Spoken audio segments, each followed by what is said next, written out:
Hello students, आज हम statistics में मोड ऑफ ग्रुप्ड डेटा पढ़ेंगे। अब क्लास 9 में जब आपने मोड पढ़ा था वो क्या था, अनग्रुप्ड डेटा के लिए। अब हम ग्रुप्ड डेटा के लिए देखेंगे कि मोड कैसे कैलकुलेट करते हैं। Now for a grouped data mode का ये एक फॉर्मूला होता है, that is mode is equal to L plus bracket में F1 minus F0 whole upon 2F1 minus F0 minus F2 into H। Note that 2 जो है सिर्फ F1 के साथ मल्टीप्लाइड है, पूरे इक्वेशन के साथ मल्टीप्लाइड नहीं है, ठीक है। L क्या है, L is the lower limit of the modal class. अब मॉडल क्लास क्या होता है, जिस क्लास की फ्रीक्वेंसी मैक्सिमम होगी, मतलब the class interval with the maximum frequency, that class interval will be the modal class, ठीक है। H क्या होगा, H will be the size of the class interval assuming all class sizes to be equal। मतलब suppose class intervals है 0 to 10, 10 to 20, 20 to 30, so H क्या हुआ, upper limit minus your lower limit which is equal to 10, that is 10 minus 0 10, 20 minus 10 10 and so on।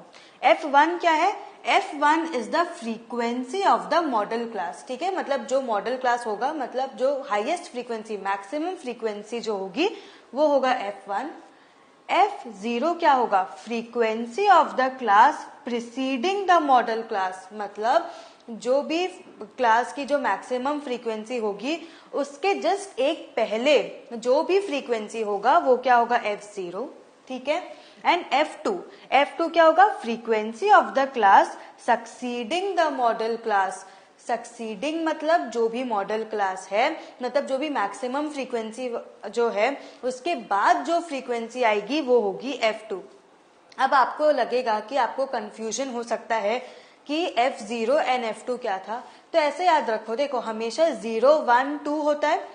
सो 0 क्या होगा, सबसे पहले वाला frequency, मतलब जो कि मैक्सिमम फ्रीक्वेंसी जो भी मॉडल क्लास के पहले वाली फ्रीक्वेंसी होगी।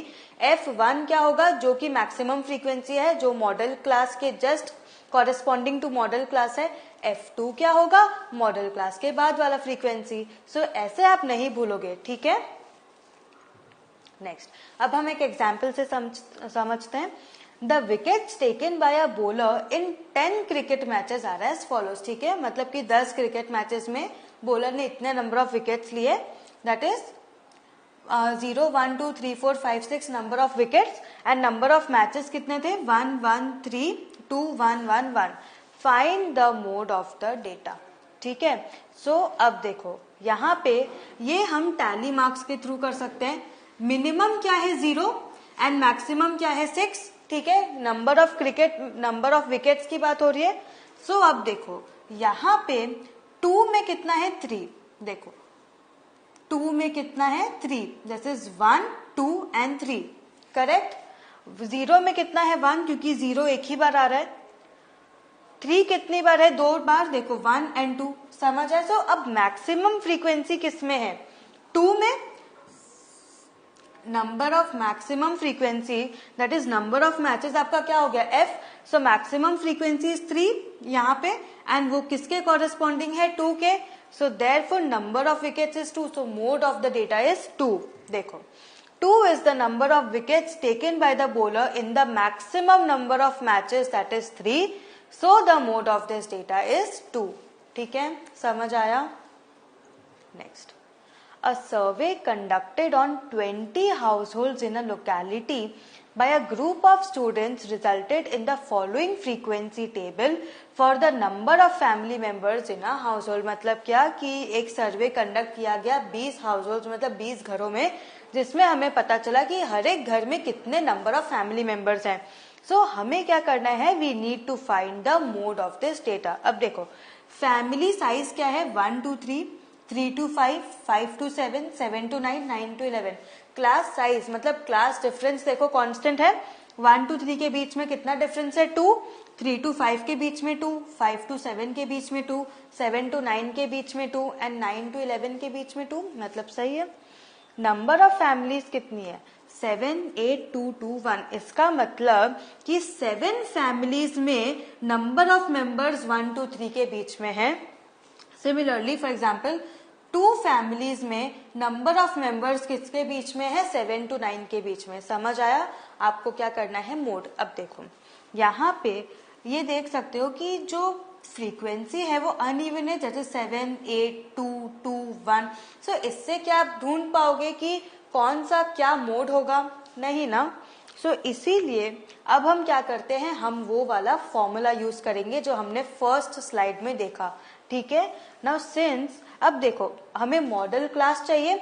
मॉडल क्लास क्या होगा, जिसकी फ्रीक्वेंसी मैक्सिमम होगी। सो मैक्सिमम फ्रीक्वेंसी वाला क्लास फैमिली साइज कौन सा है, 8।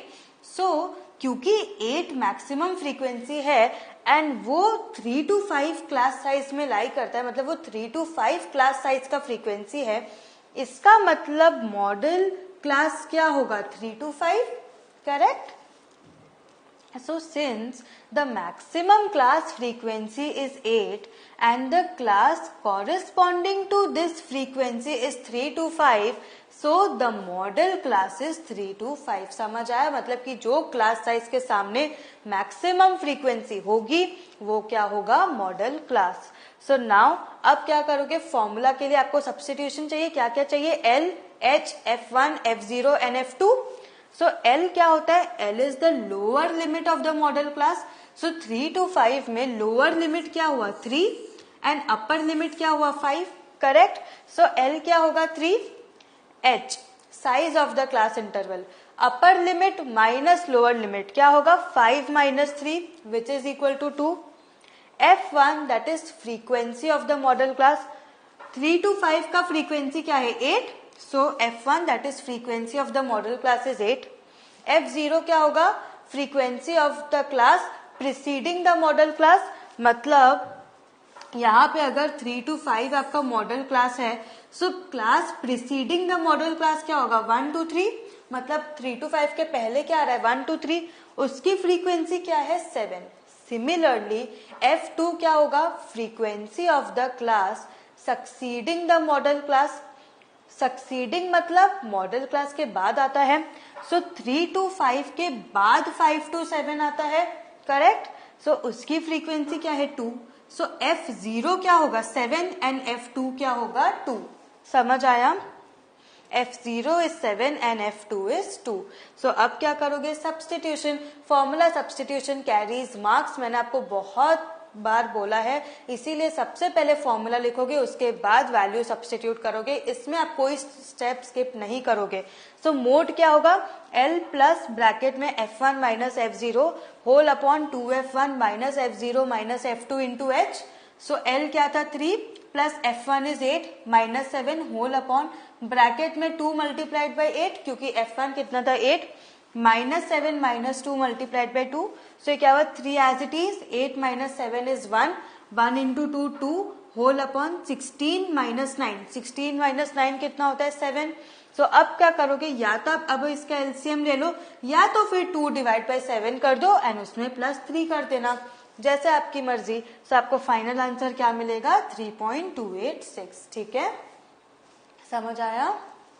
Next, the marks distribution of 30 students in a mathematics examination are given in table 14.3 of example 1। ठीक है, मतलब example 1 का जो 14.3 टेबल है वो ये है। Find the mode of this data, also compare and interpret the mode and the mean। Very important new type of sum।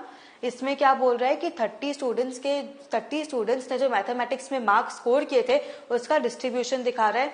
अब यहाँ पे आपको मोड खाली नहीं ढूंढना, मोड ढूंढना है, मीन ढूंढना है एंड दोनों को इंटरप्रेट करना है। ठीक है, कंपेयर करना है एंड इंटरप्रेट करना है। सो क्लास इंटरवल क्या है, 10 to 25, 25 to 40, 40 to 55, 55 to 70 and so on. Number of students मतलब क्या हुआ, frequency 2, 3, 7 and 6, 6, 6। So total number of students क्या है, 30। देखो यहाँ मैच हो रहा है, 30। करेक्ट? फिर क्या निकालोगे, class mark that is x. अब आपको याद करना पड़ेगा मीन का क्या फॉर्मूला था। मीन में 3 मेथड होते हैं, direct method, assumed mean method and step deviation method. आपको जो मेथड कंफर्टेबल लगे आप वो मेथड यूज करोगे। ठीक है, सो क्लास मार्क यहाँ पे हो गया, क्या होगा class mark, upper limit plus lower limit upon 2 अब यहाँ क्या है, interpret the mode and the mean. Mean तीन तरह के होते हैं, direct method, then assumed mean method and step deviation method. So अब यहाँ पे क्लास इंटरवल है, फ्रीक्वेंसी देखो नंबर ऑफ स्टूडेंट्स 30, वो 30 के साथ मैच कर रहा है। क्लास मार्क कैसे निकालते थे, अपर limit plus lower limit upon 2, that is 25 plus 10 upon 2, that is 35 upon 2। So 17.5, 32.5, 47.5 and so on. And fx, यहाँ पे मैंने क्या लिया है, डायरेक्ट मेथड। fx क्या होगा, number of students into class mark. So total कितना है 1860। सो मीन क्या होगा, summation fx upon summation f, that is 1860 upon 30। अब मीडियन देखो ना, अब यहाँ पे सबसे पहले आप क्या देखोगे, फ्रीक्वेंसी, मैक्सिमम फ्रीक्वेंसी कहाँ है, देखो मैक्सिमम फ्रीक्वेंसी ये रही 7। इसका मतलब मॉडल क्लास क्या होगा, मॉडल क्लास होगा 40 to 55, करेक्ट, क्योंकि मैक्सिमम फ्रीक्वेंसी 7 है, इसका मतलब मॉडल क्लास होगा 40 to 55। So since the maximum number of students that is 7 have got marks in the interval 40 to 55, the modal class is 40 to 55। अब क्या करोगे, फॉर्मूला, फॉर्मूले के हिसाब से आप लिख लो क्या क्या चाहिए। L, lower limit L of the modal class क्या होगा 40, frequency corresponding to the modal class that is F1 क्या होगा 7, क्लास साइज h मतलब difference between the upper limit and the lower limit कितना होगा 55 minus 40 that is 15। F0 frequency of the class preceding the modal class, frequency of the class preceding the modal class 3। And F2 क्या होगा, frequency of the class succeeding the modal class मतलब 6। ठीक है, समझ आया। So formula डाल दो, mode क्या होगा L plus F1 minus F0 whole upon 2F1 minus F0 minus F2 into H, correct. So mode होगा 40 plus 7 minus 3 whole upon 2 into 7 minus 6 minus 3 into 15 which is equal to 52। एक बार calculation मैंने दिखा दिया, आपको calculation खुद करना है। Now अब मीन, यहाँ पे मीन क्या होगा, summation fx upon summation f, that is 1860 upon 30 which is equal to 62। ठीक है, सो समझ आया। 3 5 15, 3 6 18, 3 2 6 एंड 0 0 कैंसिल हो गया। सो मीन दैट इज और x बार कितना हुआ 62 एंड यहाँ पे मोड क्या है 52। So the mode marks is 52 and the mean marks is 62. ये क्या है, interpretation. So the maximum number of students obtained 52 marks while on an average a student obtained 62 marks। समझ आया, मतलब 52 marks maximum बच्चों को मिला, but average में अगर आप देखो तो बच्चों को कितना मिला 62 marks। ठीक है, समझ आया, ये है आपका इंटरप्रिटेशन। ये आपको ऐसे ही लिखना है, जितने भी सम्स में ऐसा पूछेंगे। ठीक है, so what have we learn today, आज हमने स्टैटिस्टिक्स में मोड ऑफ ग्रुप डेटा पढ़ा। नेक्स्ट सेशन में हम और डिफरेंट टाइप्स ऑफ सम्स देखेंगे मोड ऑफ ग्रुप डेटा में ही। Till then have a good revision, practice maths daily. Thank you.